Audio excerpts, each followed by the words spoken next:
can't see me, you Stevie. Wondering how I reach more evolutions than Evie and make it look easy.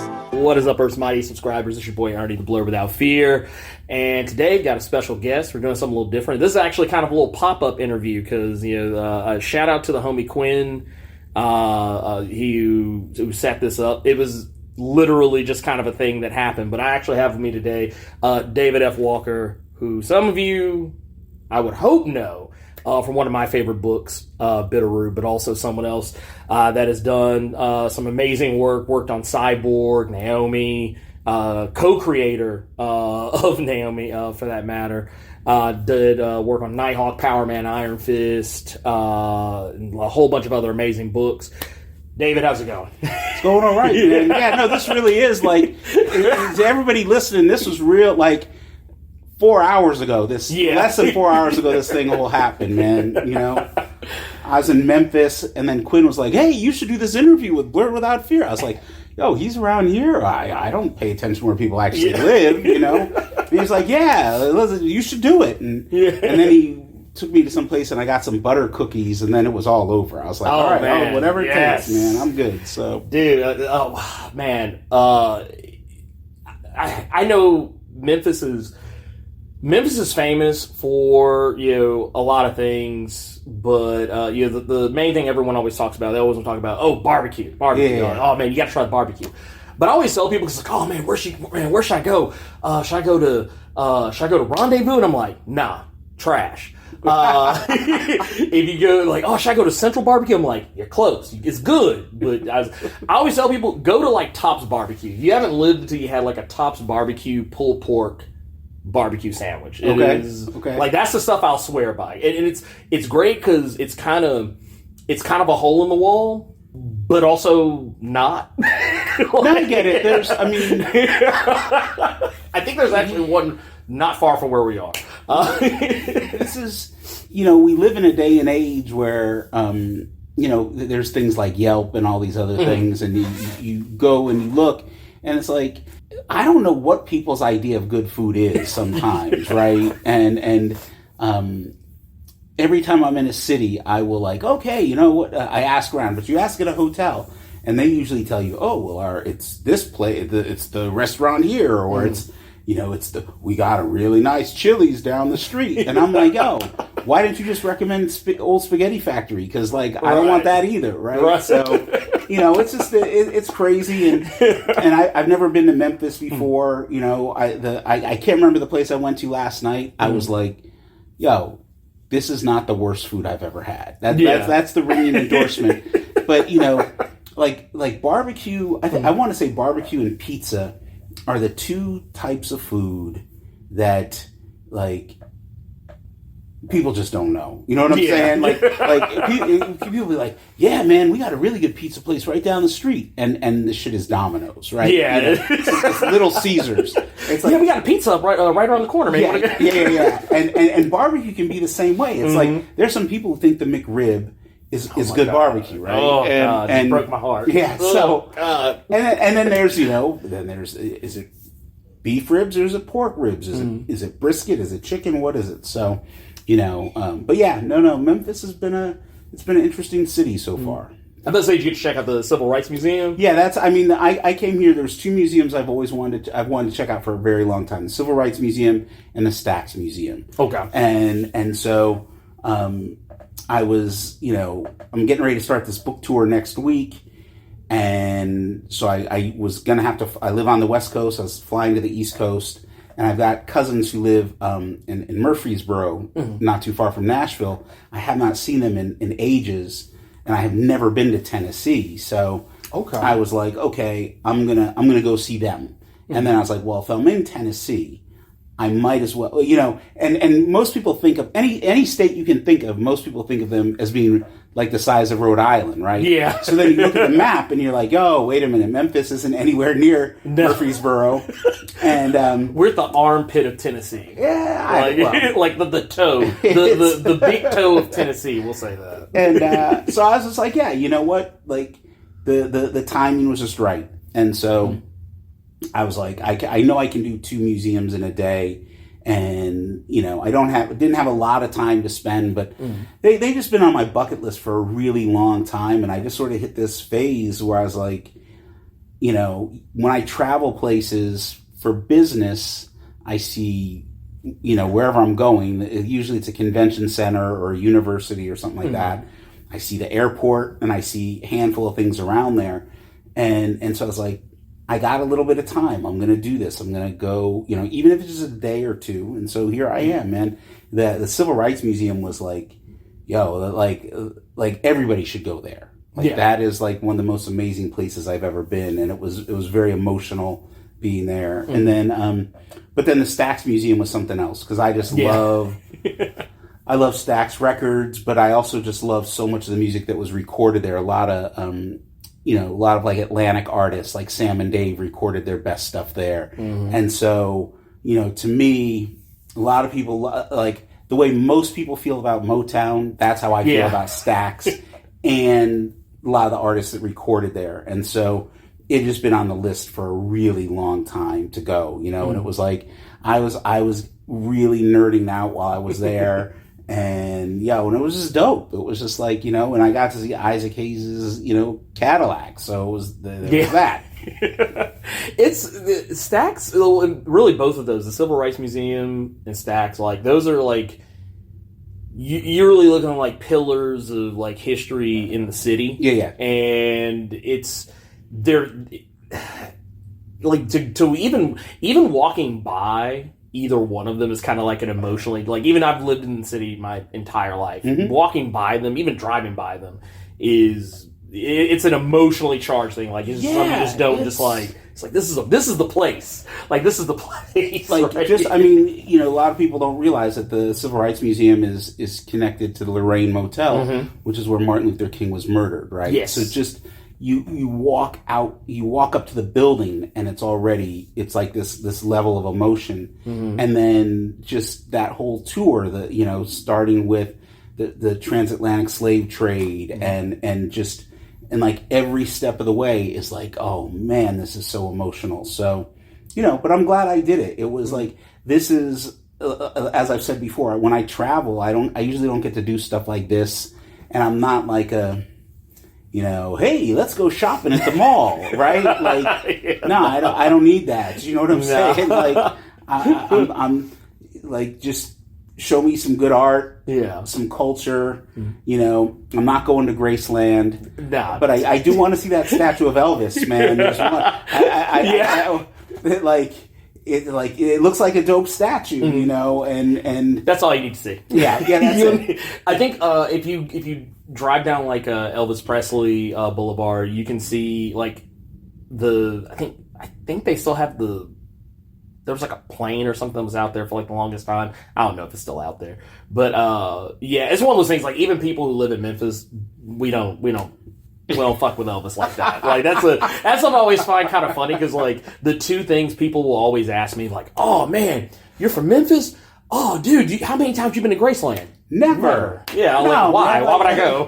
I mean, when I was a kid growing up, Elvis movies were on TV like every Saturday, and this is this is before Public Enemy and Fight the Power, right? Right. And I had issues with Elvis, but I also was I as a kid, I loved those movies. My grandmother had these Elvis 8 tracks that she would listen to in the car, so I know a ton of his songs. I'm old enough. I remember where I was when he died, right? Okay, So there's like, I have this sort of complicated relationship with Elvis, but that, like, a good sculpture is a good sculpture. Right. You know what I'm saying? Yeah, like, it doesn't matter.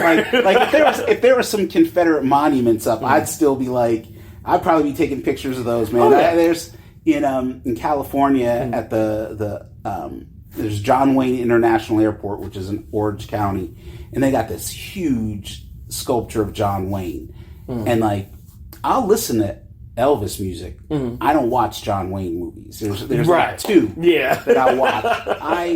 And anyone who's listening, I hate John Wayne. And if you don't know why, just Google John Wayne Playboy interview, where he admits that he's a white supremacist, right? Yep. So But yeah, that's and that's not even a hit piece. Yeah. That's not even a hit piece. That came out of his own mouth. Yeah, No one put words and like no one put a gun in his head and said, "Hey, tell everybody you're white supremacist." It's like, nah, it's like I do that. And I still took a picture of the John Wayne statue. I don't give a shit, man. It's like, I tell people all the time, man. Everybody likes or engages with something that might be just like the teensy weensiest bit.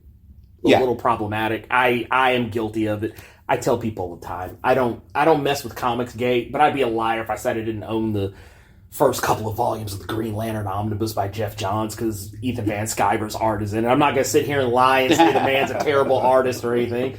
Terrible person, sure, probably, but like I still like this book. I still have every episode of Fat Albert on DVD, so I ain't getting rid of it. I mean, it's there's a very, like I always tell people, it depends on what people talk about separating the art from the artist. I always say that like that argument for me extends only so far as whether or not the art is a part.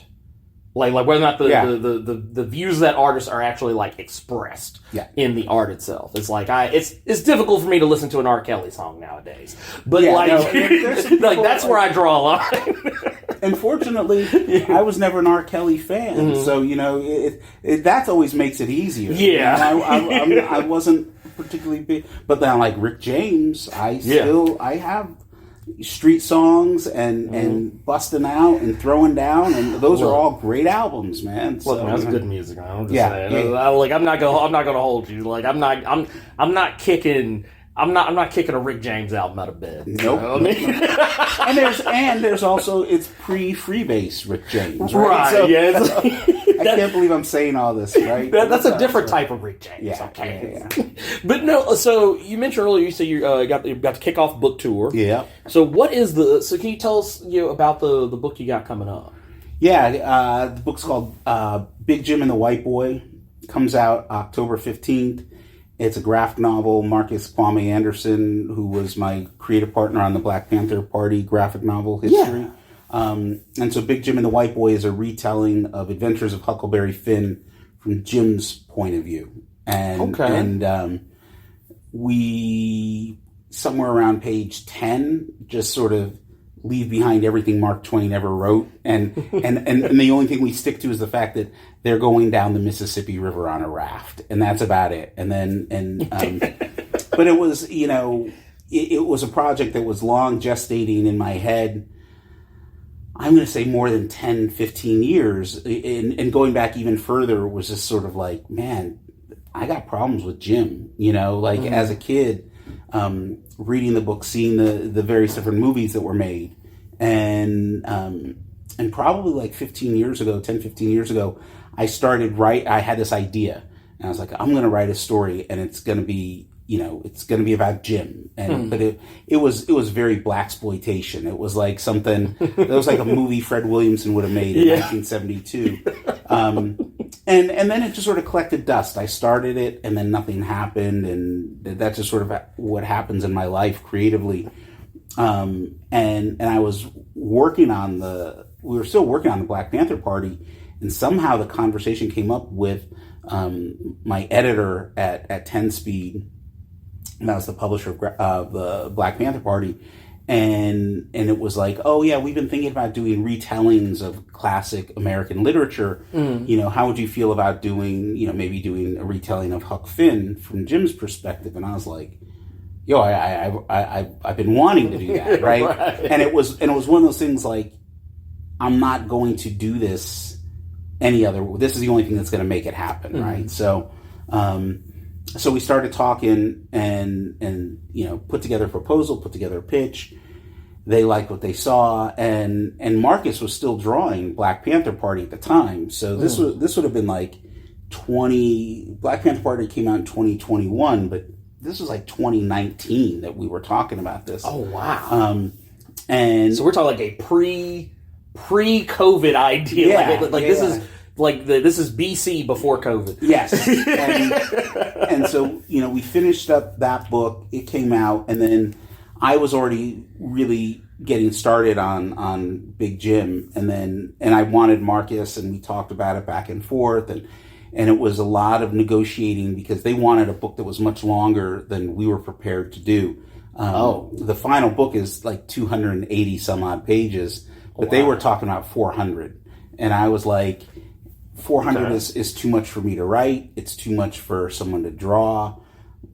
So we kept negotiating, right? I don't understand how publishers work. I don't understand how they come up with the page counts. But and so that was it, and it was like, this is it. It's coming out. It's coming out real soon. And we're the advance reviews have been really good, and and Marcus and I have never met in person before, and so when the opportunity came up, it was like, all right, I'm going to come out to the East Coast. And he actually, so he went to high school with my cousin's wife. He lives in upstate New York. I was like, yo, I'm going to come out to upstate New York. We'll do some events there. And then that coincided with New York Comic Con. And the publisher was like, can you guys make it to New York for New York Comic Con? And I was like, yeah. So that's why I'm out on the East Coast. But it was really an opportunity to meet Marcus face to face, because we've done 2, I think, really good projects together. But then on top of that, I was like, oh, I'll get to see some family. I have family in New York. And then I was like, oh, I'm going to go see some family in Tennessee too. And so that's it. And sort of, like, I don't know what's going to happen with this book, man. I mean, people are talking about it like it's going to be the next big thing. It'd be nice if it is, but I don't know. But so, like, you're talking to me today, right? A week and a half from now, I don't know. I mean, we've already been prepping for it to be banned in various states. Wow! Texas, Louisiana, Florida, they're going to ban it. And Tennessee might ban it too.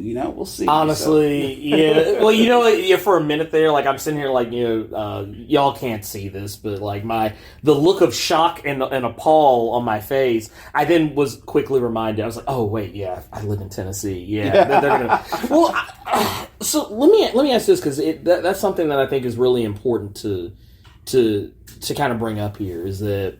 This is clearly going to be a story that's going to ruffle some feathers. Yeah. Because Jim is one of those characters that, I guess, if we had the parlance of today back then, there would be people out here shouting, oh, why they got this DEI character in my story, get the DEI character out of here. And it's one of those things, like, taking a character like that and kind of flipping the story on his head, making him the main character and focusing on him. Yeah, I could easily see that pissing off all the right people, which, honestly, I think is probably a good thing.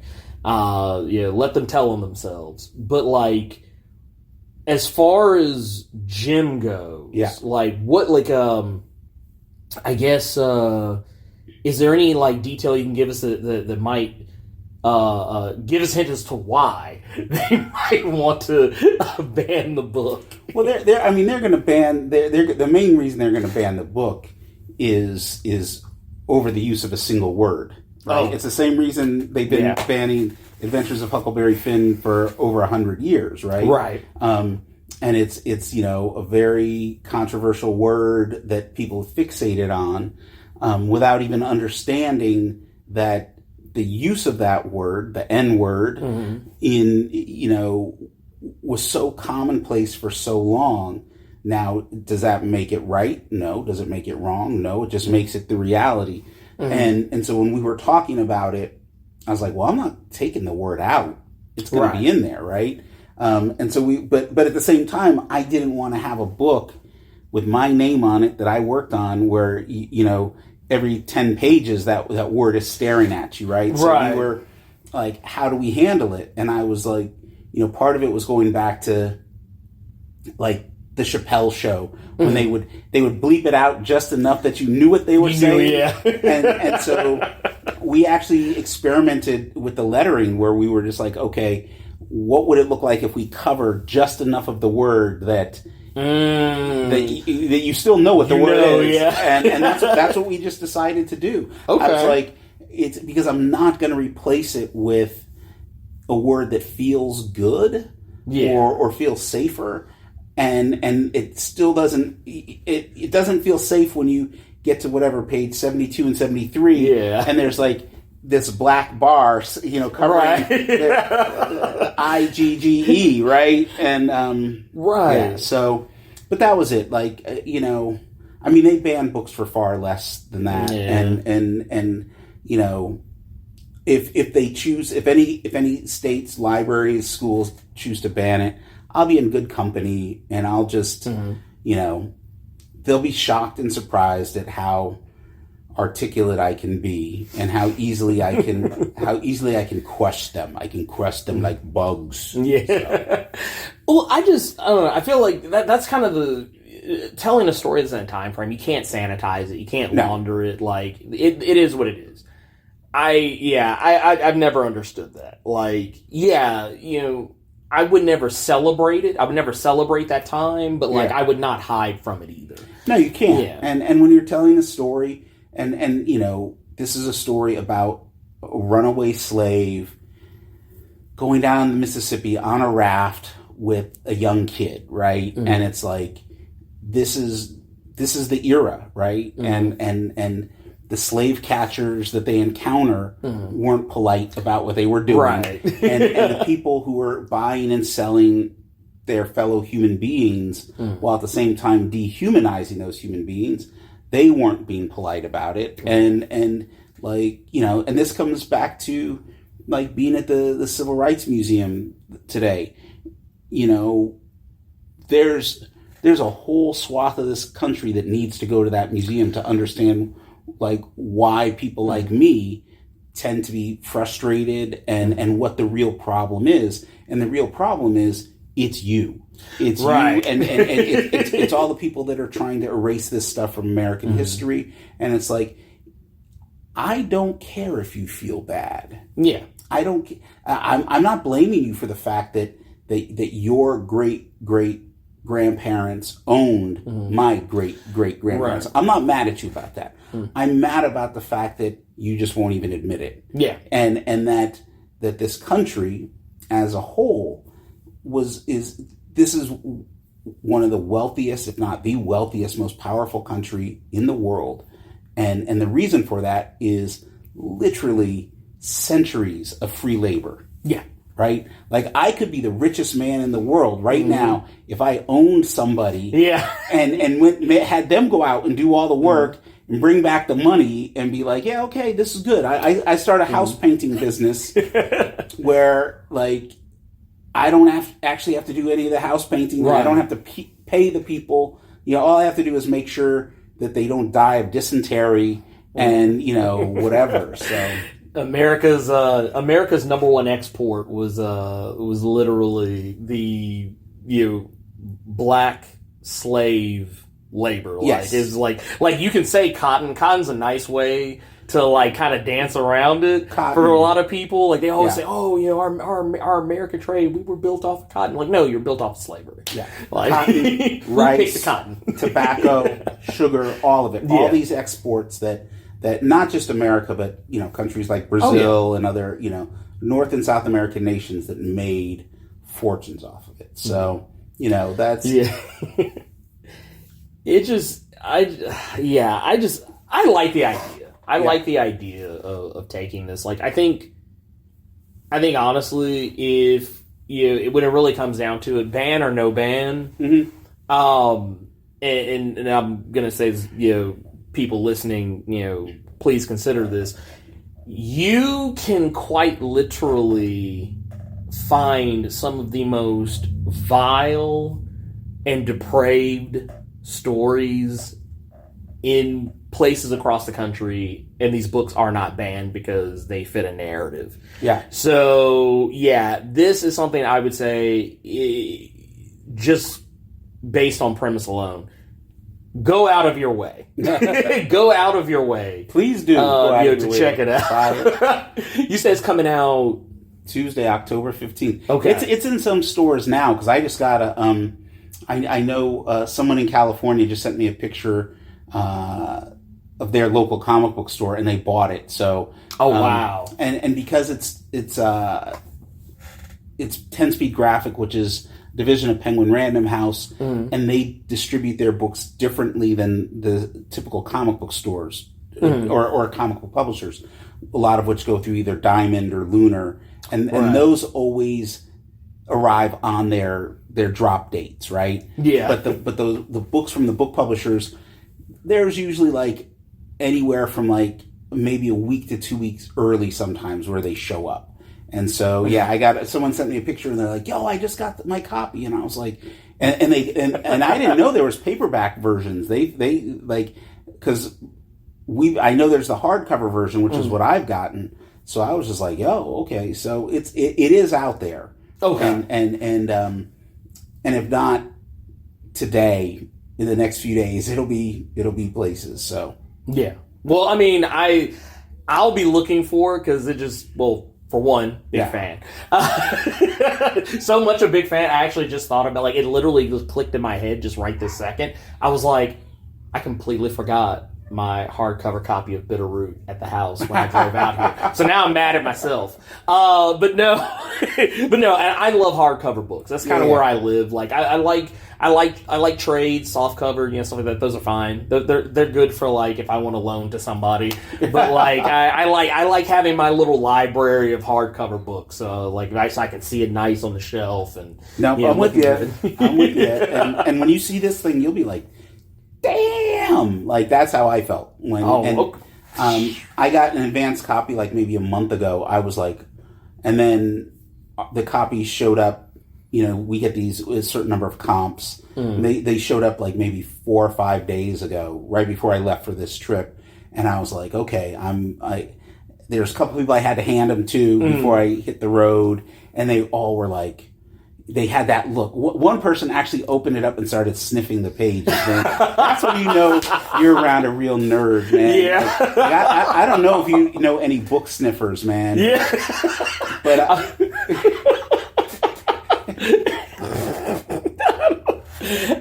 I had to chuckle because it's not a common thing I do, but every now and again, like, it's something about a new book smell. Yeah, no, I'm just like, man, it just smells kind of good. And that's like, but that's like that. You would think, because that almost sounds like some white people shit. Yeah. Right? Like, when I saw this white dude sniffing a book, the first time I saw another black person sniff a book, I was like, it's like, that's all right. We're friends now. Yeah, it's over. Like, it's it. Well, I mean, there's something about, like, there's the like, whenever I get a new book, it's just like, I open it up. I like to just kind of go through it. Like, and I'll look at whatever. Like, the story is the thing I usually get to last because, like, I want to see what's in the front of the book. I want to see what's in the back of the book. Ooh, did they put anything back here that nerd. That's all right, man. That's all right. I literally was laughing at myself the other day because I was telling people, I was like, one of the things I always get disappointed when I don't find them is when I go to the back of the book and there's no, like, how this book was made. Like, here's like some excerpts from the script. Here's some pieces of the art. Pages, I was like, we don't have those in this, and I'm bummed out at that. But at 288 pages, that's a lot. It's a lot, and the reality is that would just putting those in would bump up the retail price, right? But like, to let you know, I've got a line of stuff that I'm going to be self-publishing next year, and all of it it's all shorter stuff. It's all shorter comics, and there's you're going to have the option of buying just the comic / graphic novella, because nothing's longer than 80 pages really. Right. But then there's also the process editions that I'll be putting out because I love that shit, right? Yeah, and that's my jam. Yeah. And so, a couple years ago, Ed Brubaker and Sean Phillips did a process version of their graphic novel Pulp, and like, I picked that thing up, and that's become like my Bible, right? Like I read that stuff for fun as much as I read regular comics. And so I've got a couple projects that I'm working on, and I was like, yo, people would kind of they would lose their minds if they saw how much like the script has changed, especially because I'm lettering it myself, and I was like, this would be kind of fascinating. Would be to put, a script page, and then here's what the final lettered page looks like, and then in some cases, like I'm actually going to have the original lettered pages right next to the new stuff, just so people can see, because like my philosophy about this creative process is that you write the script and then the art comes in, and then there's a good chance it's going to become something else, right? And you shouldn't be afraid of that. You shouldn't be afraid to rewrite stuff. You shouldn't be afraid to cut stuff if you need to, or add stuff. When you're working on a monthly title for a company like Marvel or DC, chances are you don't get much of an opportunity to do that, because you'll get the lettering proof sometimes the day it's going to print, right? Oh, wow. And if you're lucky, maybe you've got like 3-4 days, a week to make changes, but you don't get to do that often. Oh, man. And I'm like, no, this is now that I'm doing some of my own stuff, I want to play around with that. But yeah, I love the process stuff. And because I've learned more just from learning more about how to be a writer, how to be a storyteller, by looking at those sort of things. And it's the same thing, like, I still buy physical media, so I'll still buy Blu-rays, and I'll watch the deleted scenes, I'll listen to the audio commentary, and I'm like, like, why did you make that decision? That was a good decision, or that was the dumbest decision ever. You shouldn't have done that. Right. So yeah. Well, no, I have a lot of my audience are people who there's a lot of them out there that they want to be they want to be artists, they want to be writers, they want to get into the industry on some level or another. And I always tell them, because they always ask me, oh man, what should I read to learn how to do this or do that? And I'm always like, I was like, you probably have all the, not all the tools, but I said, you probably have one of the most valuable ones likely sitting on your shelf. Yeah. And it's the back of that book. Yeah. No, that's it. I mean, it amazes me that people, that they don't pay attention to the stuff that's there. Most people, when they're asking questions like, oh, how do you do it? Like, what they're really looking for is a magic pill or a magic, like formula. You cut the head off of a chicken, you drink the blood, and then suddenly you've got some sage. Yeah, no, and it doesn't work that way. And so, I mean, it's a lot of it is just doing the work, right? That's all of it, but there's other things that you can look at. So again, like the Brubaker books, some of them will have stuff in the back, some of the criminal collections. Yeah. But Pope was like, it was the whole book, and I was just like, oh my God, look at this man, and he's, and Brubaker and Phillips have been working together for so long. They have, Brubaker can write these really sparse scripts, and then Phillips he just runs with it. Just do it. I sometimes get nervous about, showing off some of my scripts because they're a mess, right? They're a lot of misspelled words. I'm not as bad as Bendis, but I'm up there. Bendis catching strays. No, he can't even deny it. He's like, that man doesn't even know, like, he doesn't even know what spell check is. So. I'm about to say, I've seen a couple of his scripts. Try writing with him, man. Yeah. Like, what is this? Bro, what are you saying here? So, but yeah, I mean, I'm not much better. Look, because I do most of mine on my phone, autocorrect is my worst enemy. Yeah. So, like, there have been times I've gone back to, like, I didn't say that. Yeah. You got to program all the profanity and all the slang, and add it to the dictionary if you whatever. I do most of my writing in just old fashioned Word, Microsoft Word. So, but yeah, no, it is what it is. Let me ask you this, because one of the things that I've been really curious about, because you had a hand in this, and that was working with Bendis and the Naomi character. Like, is there any word on like anything that I know she recently had was it the Naomi season 2, which was I think was it towards the end of last year, towards the end of the year before last, or like the beginning of the last year, something like that. I don't know. I've slept since then. Yeah. But is there any chance that y'all are gonna be getting back together for like a Naomi season 3 or anything else going on with the character? I doubt it. I mean, I don't know what Jamal's up to, Jamal the artist. Haven't talked to him since we wrapped season 2. I can't imagine a scenario. This is just me speaking for myself. I can't imagine a scenario where I would go back to DC and write anything for them, let alone Naomi. And so again, I don't want to speak for Brian. We worked really hard in season 2 to sort of get her as far away from the DC universe as humanly possible, so that like if someone wants to use her again, they got to go out of their way to get her from her home world. But I've often talked about my disappointment with the way DC treated me personally. And I don't want to speak for Brian or Jamal, but I know that they weren't treated that well either. And so I think that they would just as soon not even deal with that character, right? It's gonna. Oh wow! It would take now if a creator, or a writer, or an artist came along and really wanted to do something with her, and they could do something right with her, that would be great. But I could see DC doing something really bad with her just to spite us, right? Oh, wow. And it took them so long to get their act together with Milestone. It's like, oh yeah, I just let it go. And yeah, no, it was a really.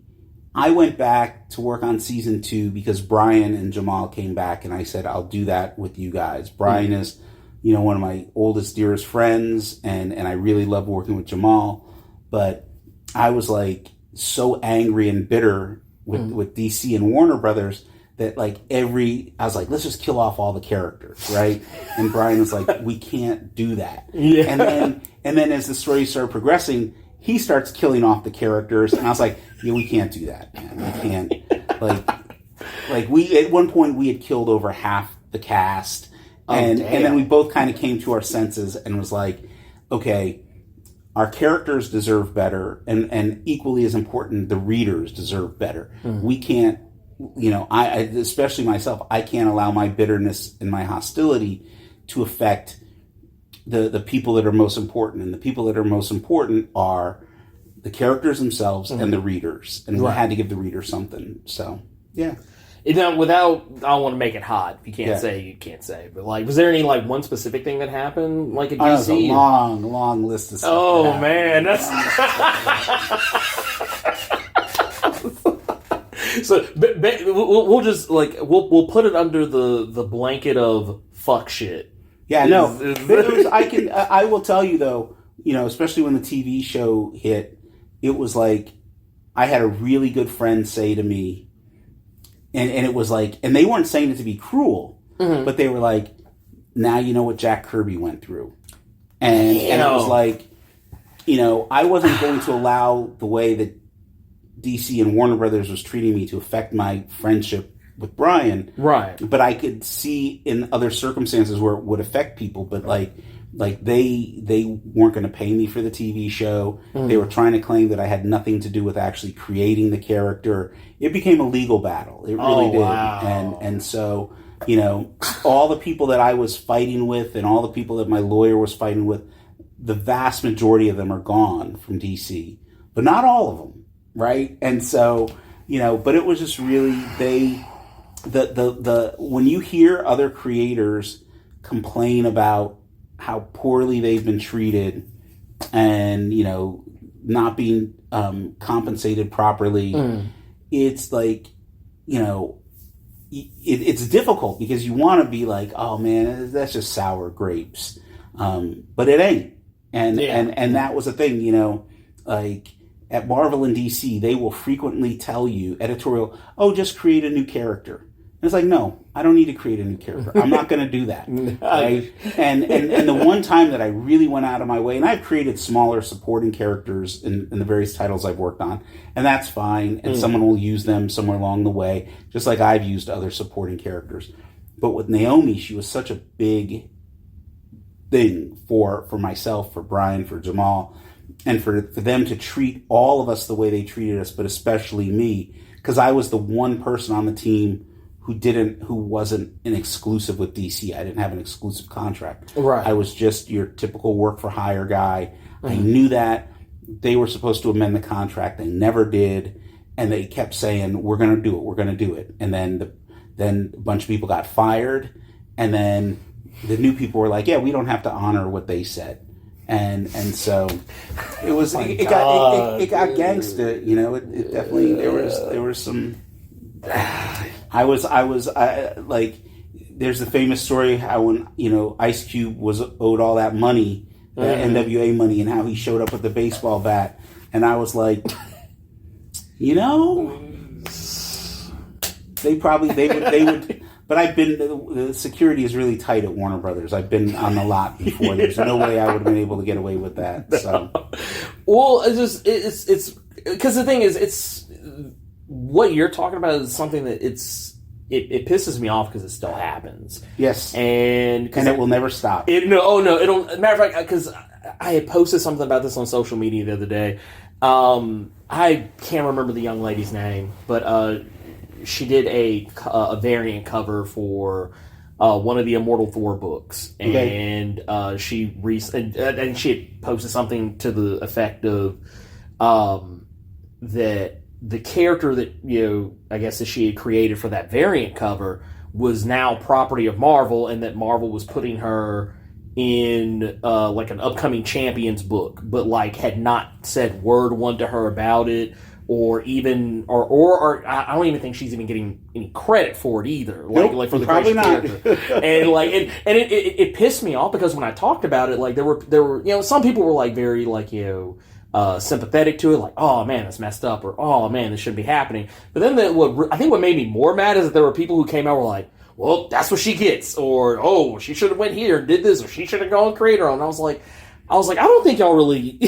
I think most people don't get how it works. No, and the problem is a lot of first off, 99% of those people are never going to be in a position to create something and do something in which they have to make that decision. Right. And when you're in that position, you know, if you're a comic book fan and Marvel calls you, it's really difficult to say no to them, right? And same thing with DC. Yeah. And the key thing is the only power you will ever have at either of those companies is the power to say no, right? And that's a scary thing because they'll say to you, you know, oh, hey, we, you know, and this happened to me, you know, we want you to do the Punisher. And I was like, yeah, no, I don't, because the way I would write the Punisher, you're never going to do it. Right, yeah. And you might say you'll do it, but then you're not going to do it. Right? It's going to get pushed. Well, because what was it? I think not too terribly long ago, like there was this whole kerfluffle over. There was a Luke Cage book that was supposed to come out. And that was the one that Hoche Anderson wrote, and Sean Damian Hill did the art. And then the week it was supposed to come out, crickets, nothing. No, it was. You have like I'm to this day I'm amazed people didn't lose their job over that one. And it was one of those things where it was. I got some of the inside dirt. I never talked to Sean about it. Him and I have worked together, and I've never met Hoche Anderson. We communicate via social media, but I was like, no, this is one of those things where. Like somebody high up the food chain hadn't signed off on something, and then they saw it and they were like, "We can't put this out." And I was like, you know, and I was like, "This has got to be like this had to be some Kill Whitey sort of shit." Yeah, but you know, at the same time, having written Luke Cage, like that's one of those characters. They're protective of all their characters, right? my friend Rodney Barnes most recently wrote a Luke Cage story. Yep. And I haven't really talked to him about it much, but I was like, how much did they mess with you? Because they messed with me when I was writing Luke Cage. It was really, when I wrote Power Man and Iron Fist, they weren't messing with me too bad. But when that book got canceled and then we had the Luke Cage solo series, it was a nightmare. It was one of those titles that made me go, yeah, I'm done, I was pretty sure we were going to get canceled with issue 10. And I told them, I said, I'd finished issue, I was probably at issue 6 or 7. And I told my editor, I was like, yeah, I don't think I want to come back for this. And then I had an idea and I pitched it and I said, I told you I didn't want to come back. I was like, but I do have this idea, essentially like a Luke Cage year 1. Let's just let's take 5 issues to really retell his origin and sort of retcon some stuff.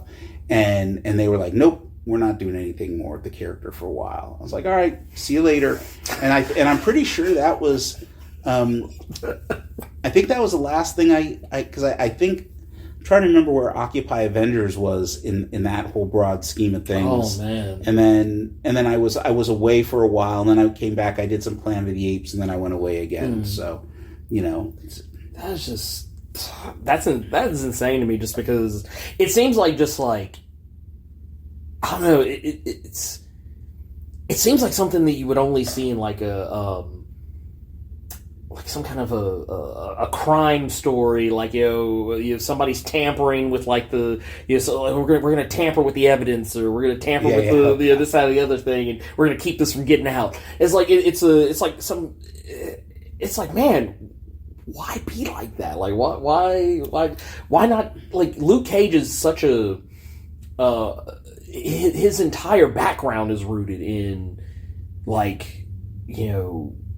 how black people were treated back during that time frame. It's almost kind of when people say, oh, you've made it too political. It's like, well, it's Captain America. Of course it's political. It's like, I look at Luke Cage no differently. I'm like, there's no way you tell a Luke Cage story and you don't address all kinds of things. Yeah, you're going to touch on systemic racism. You're going to touch on things like gentrification and police brutality and over policing, and there's no, you don't do those types of stories without touching on that thing. They were really, with me, after Power Man and Iron Fist, when it was a Luke Cage solo series, they were like, you're never allowed to mention his wife or his kid.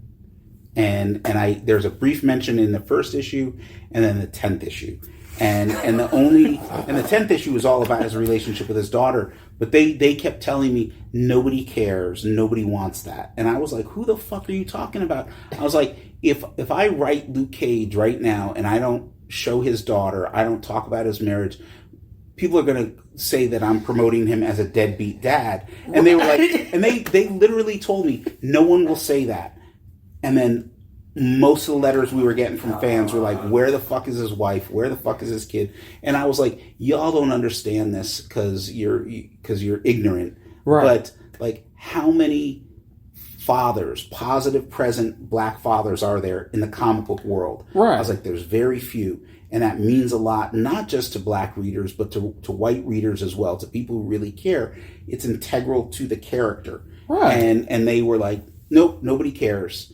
But these are the same people who, there's so much stuff that I've experienced over the years that just, I'm like, y'all make me want to vomit, Yeah. So. Oh my God. I'm getting angry even just considering some of this stuff, just because it all gives very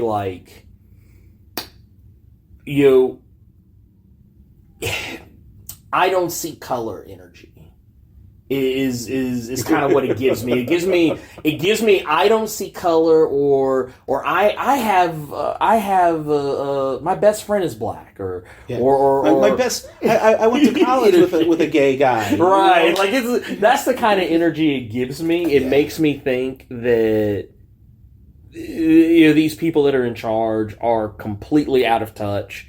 they don't have matter of fact, it almost seems, I would even go as far as say it seems malicious. I actually take it a step further. That almost comes off as malicious.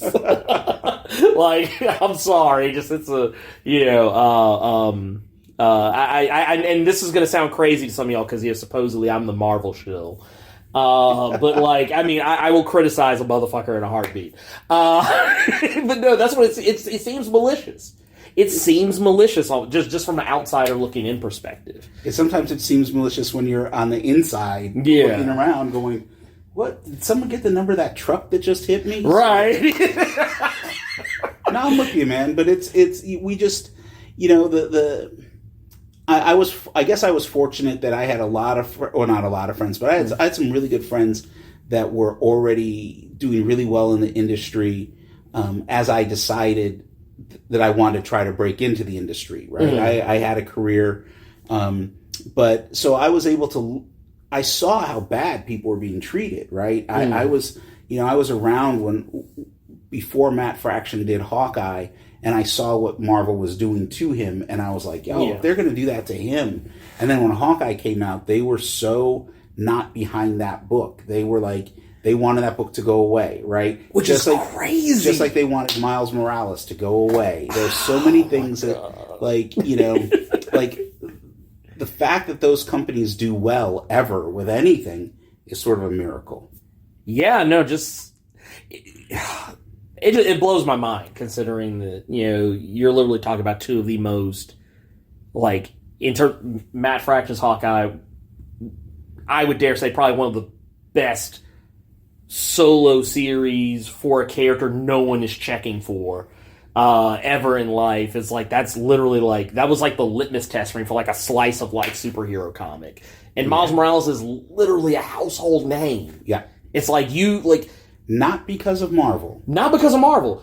Because of Sony. It's exactly. Yeah. And that's kind of my thing. Like, it's like, for as much criticism as people give Sony for how they do some things, I'm like, I don't know. Maybe every company does need a Sony. Someone to come in that actually knows what to do with a property when the other person does not. Because it was Sony, and you know who else knew what to do with Miles, even though they couldn't, was Disney. Disney understood. Yeah. And Disney, to their credit, someone along the line told the folks at Marvel, you don't get to kill him off. Yeah. And you don't get to change his name, because they were trying to... I remember that. All this sort of stuff. He was supposed to get a name change, it was like some years ago, I think.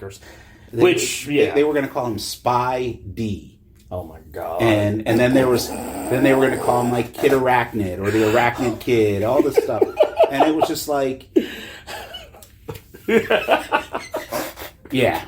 Well, I was going to say, if it's any testament, Ghost Spider is still not a thing. Yeah. Everyone still calls her Spider-Gwen. Yeah. So it's like, stop. It's like, stop. Just let Miles Morales be Spider-Man. If we can have, what was it, umpteen million Green Lanterns, we can have, multiple Flashes, we can have multiple, Superman, Batman, Wonder Woman, we can have, at least a few different versions of Captain America, a few different Thors. We can have more than one Spider-Man. I think it's going to be okay. The kids are going to be all right. Man. It's the legacy, and you're trying to be woke. Yeah, you're trying to be woke. Well, that's woke is another word for being awake. Yeah, which is better than being asleep, which is what you are. You're asleep at the wheel, you dumb fuck. So I don't know, man. I have enough bitter cynicism to last me a lifetime. And so what I do is I just try to focus it on my own stuff, right? Because I think a lot of people don't believe me when I say I don't have any interest in working for these guys anymore. I run into editors all the time at conventions, and editors at Marvel, DC. I'm still on good terms with some of them, and I'm like, look, if you have something that you think might be good for me, let me know. And conversely, if there's something I really want, I'll pursue it. And that's how I ended up doing Planet of the Apes at Marvel, which, blew up in my face. But that's beside the point. Well, I'll be the first person to say, like, I think that, as I've gotten older, the more I've learned about the industry, the more I've thrown I've kind of been more vocal about how much I care about creator owned and people being able to own their properties, because once again, like those Jack Kirby those Jack Kirby-isms that still happen in the industry to this day. The Jack Kirbys, the Bill Fingers, the Steve Ditkos, pretty much everyone that's been shafted at some point or another. Yeah. If you've worked in the comics industry on some level, you've been shafted to some degree. When it comes to getting credit, getting paid. And that was why I was actually really excited about when you and Chuck Brown, Sanford Green did Bitterroot, because I was like, these brothers are going out, they're striking out, they're kind of doing their own thing, they're telling their story somewhere else where they don't really got to answer anybody else's their stuff. So it's going to be, they're going to be telling the story they want to tell, and Bitterroot blew up, I feel like. And I know a lot of people in my audience, they love it. Because probably the two most common questions I get asked: when is it coming back, and what is going on with the Bitterroot movie? Those are the two most common things I get asked, and I know that the comic is coming back. Comic's coming back. Sanford's working on issue 2 as we speak. Mm-hmm.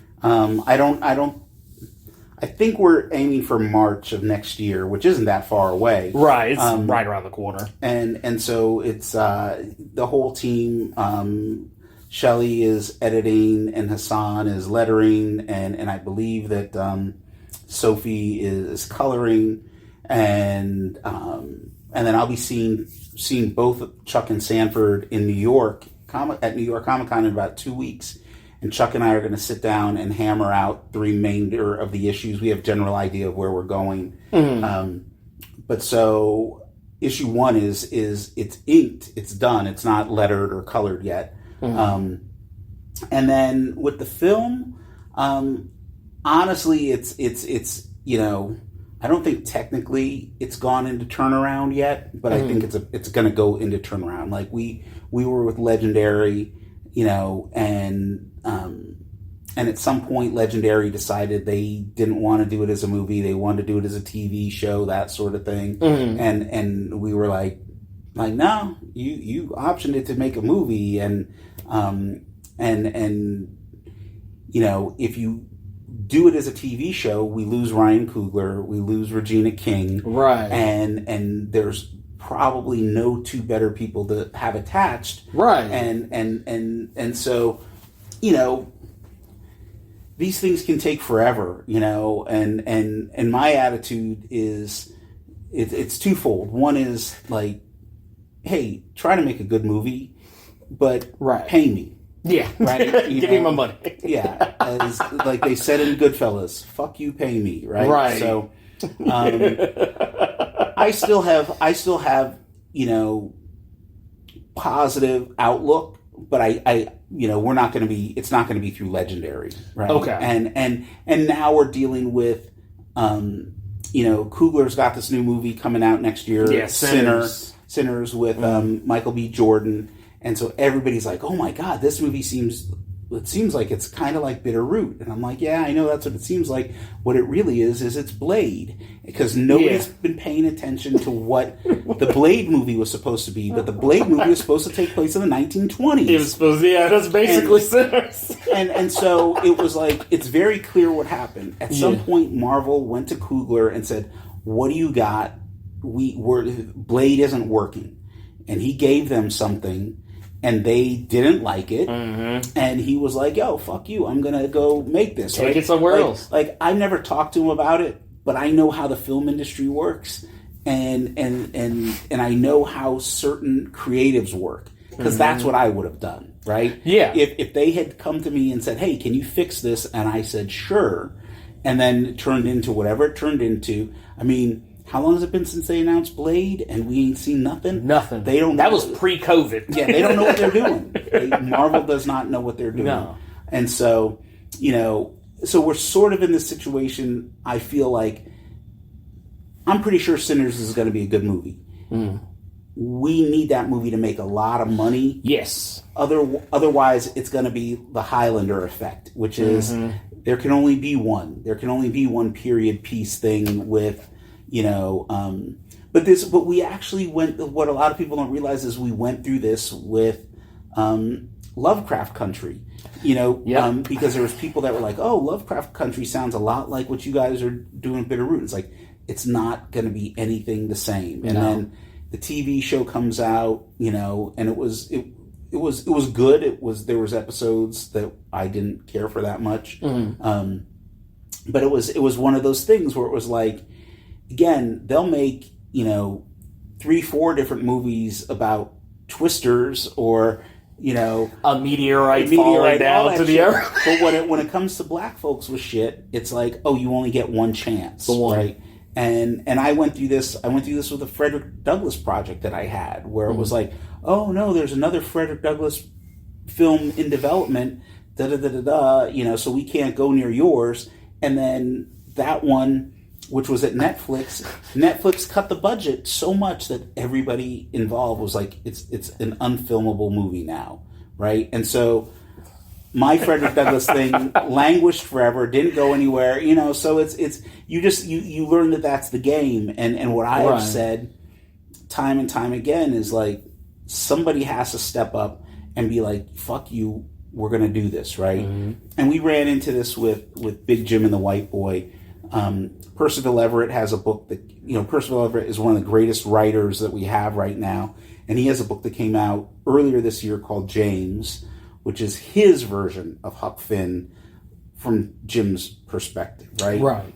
And when we found out about the book like a year and a half ago, our publisher was kind of freaking out. We were all freaking out. And I said, look, we've got one thing that Percival Everett doesn't have, and that's we've got Marcus drawing our graphic novel. His book is going to be a bunch of words. Ours is going to be a bunch of words and pictures, and ours is going to be dope, right? Right. And, so Percival Everett's book, Percival Everett, his book was turned into American Fiction. Erasure was turned into American Fiction. Huge hit last year with Jeffrey Wright, amazing film. But, like, Spielberg optioned James, right? So we had all this interest in Big Jim, and then James gets optioned, and so now nobody wants to talk to us about Big Jim, right? And I was like, so stupid. And I was like, you know what? Y'all can go screw yourselves, because you'll make 5 different Huck Finn movies. You'll make competing Huck Finn movies. Disney will make one, and Warner Brothers will make one, and we'll get a TV show. Yeah, you'll get a TV show. And I was like, I'm not going to lay down and take this. And especially because I've read my book, I know what my book has to offer, and I know what Percival Everett's book has to offer. And even though we draw from the same inspiration, they're 2 very different books, right? And so we'll see what happens. But I'm just trying not to be a total dick about everything. Well, I mean, the optimism that I have is that, and this is the thing I said when I saw the trailer for Sinners. I was like, I really, like, I said, okay, screw the fact that it's Ryan Coogler and Michael B. Jordan. You had me there. So I'm taking that out of the equation. But I want that movie to do well, because if it's done really, and it's going to be done well. I think there's no question there. But if that movie comes out and it does gangbusters, it makes all the money.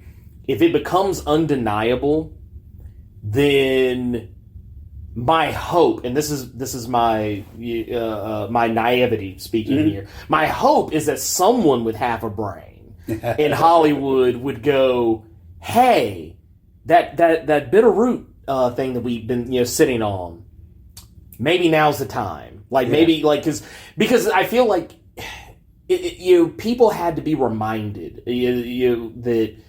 I remember when Black Panther came out, Hollywood had to be reminded that black people go to the theater. Yeah. Hollywood had to be reminded, oh, wait, black people actually go see movies. Like, black people actually care about seeing themselves. And the thing is, I feel like it's kind of like what you're talking about with Marvel. There's some out-of-touch exec who just assumes that, oh, no one's...